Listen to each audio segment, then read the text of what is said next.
यत्र योगेश्वरः कृष्णो यत्र पार्थो धनुर्धरः तत्र श्रीर्विजयो भूतिर्ध्रुवा नीतिर्मतिर्मम।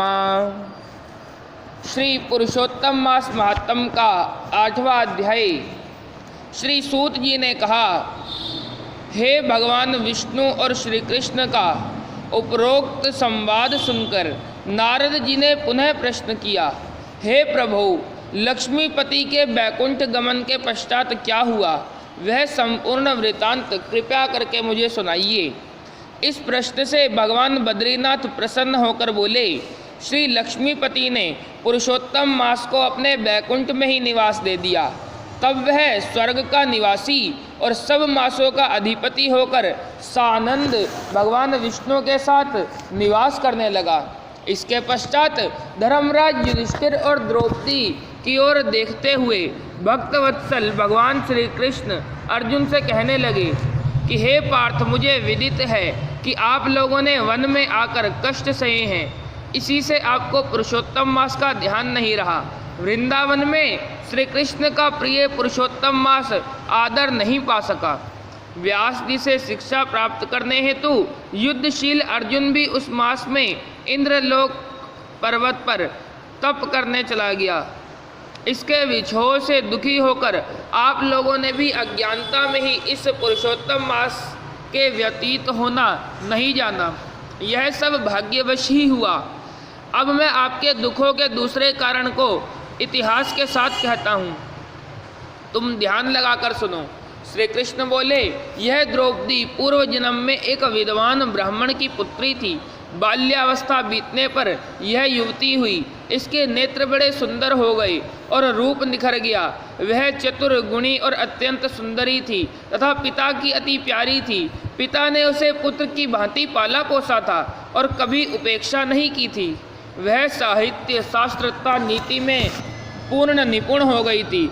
माता की मृत्यु पहले हो गई थी, इससे उसे पिता ने ही पाला था। पड़ोसियों और सखियों का सुख देखकर वह भी पति और पुत्र आदि की कामना करने लगी। विचार करती रहती थी कि ऐसे गुणी और भाग्यशाली पति, पुत्र आदि मुझे किस प्रकार प्राप्त होंगे। उस जन्म में इसके विवाह की व्यवस्था इसके पिता नहीं कर पाए, इसलिए हर समय यही सोचती रहती थी कि अब क्या किया जाए, किस देव की उपासना की जाए, किस मुनि के समीप जाऊं, कौन सा तीर्थाटन करूं। मेरा भाग्य क्या सोया हुआ है कि कोई मुझे पत्नी रूप में अंगीकार क्यों नहीं करता। इतने विद्वान होने पर भी मेरे पिता भाग्य दोष से ही मूर्ख बने हुए हैं, जो विवाह की वय होने पर भी मेरे लिए उपयुक्त वर नहीं ढूंढ रहे हैं। मैं अपनी सखियों में प्रमुख बनी हुई हूँ, किंतु फिर भी कुमारी हूँ। मेरी सखियों को स्वामी के सुख का जैसा अनुभव है, मुझे वैसा नहीं है। इसी से मुझे अत्यंत क्लेश है। इसी प्रकार इच्छाओं के समुद्र से चिंतातुर वह कन्या मोह और शोक के सागर में हर समय डूबी रहती थी। दूसरी ओर वह विद्वान ब्राह्मण कन्यादान हेतु उपयुक्त पात्र की खोज करने में लगा रहा, किंतु उसे योग्य पात्र नहीं मिला और वह निराश हो गया। अपनी कन्या के दुर्भाग्य से उसके संकल्प का पिंजरा टूट गया और दैववशात उसे तीव्र एवं दारुण ज्वर ने ग्रस्त कर दिया। उसने अपनी पुत्री को स्मरण किया, किंतु जब तक भयभीत पुत्री उस तक आई, उसके प्राण निकल गए। इस प्रकार वह ब्राह्मण अपने जीवन काल में कन्यादान करने की प्रसन्नता भी अनुभव नहीं कर सका। हरि भक्त धर्मात्मा व्यक्ति जिस प्रकार मृत्यु शैया पर ग्रस्त धर्म में पालन किए गए परिश्रम की चिंताएं एवं संसार की सब वासनाएं छोड़कर श्री हरि के साथ अपने को तन्मय कर देते हैं, इसी तरह निपुण ब्राह्मण ने नील कमल की भांति सुंदर त्रिभंग ललित स्वरूप श्री हरि पुरुषोत्तम स्वरूप में अपना चित्त लगाकर उन्हें स्मरण किया। उसने मन ही मन भगवान से प्रार्थना की, हे राजाओं के राजा, हे राधा के संग भ्रमण करने वाले, प्रचंड भुजाओं से दैत्य का हनन करने वाले, हे श्री कृष्ण, हे गोविंद, हे मुरारी, हे राधिकापति, मैं आपकी वंदना करता हूँ। हे नाथ ऋषिकेश, मैं आपकी वंदना करता हूँ, मुझे अपनी शरण में ले लो।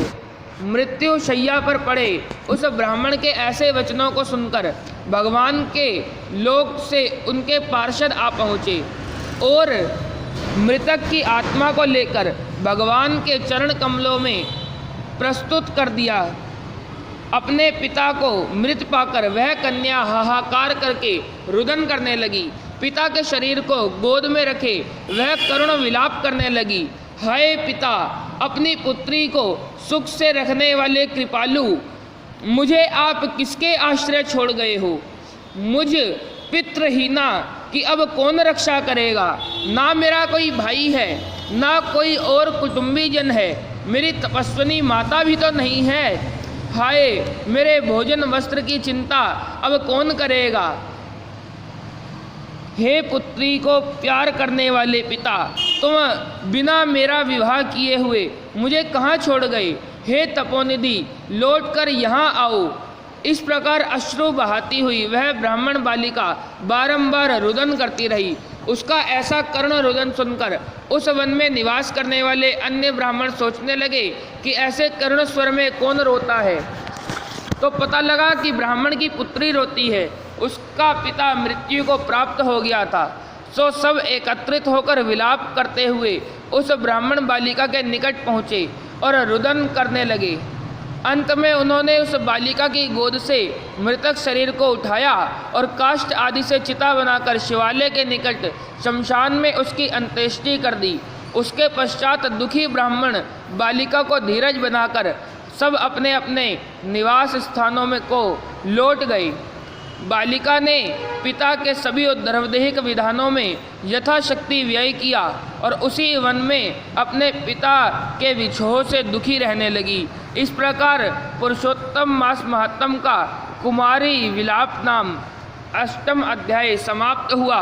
बोलो गोविंद भगवान की जय। श्री कृष्ण गोविंद हरे मुरारी, हे नाथ नारायण वासुदेवा। श्री कृष्ण गोविंद हरे मुरारी, हे नाथ नारायण वासुदेवा। बोलो वासुदेव भगवान की जय। बोलो पुरुषोत्तम भगवान की जय।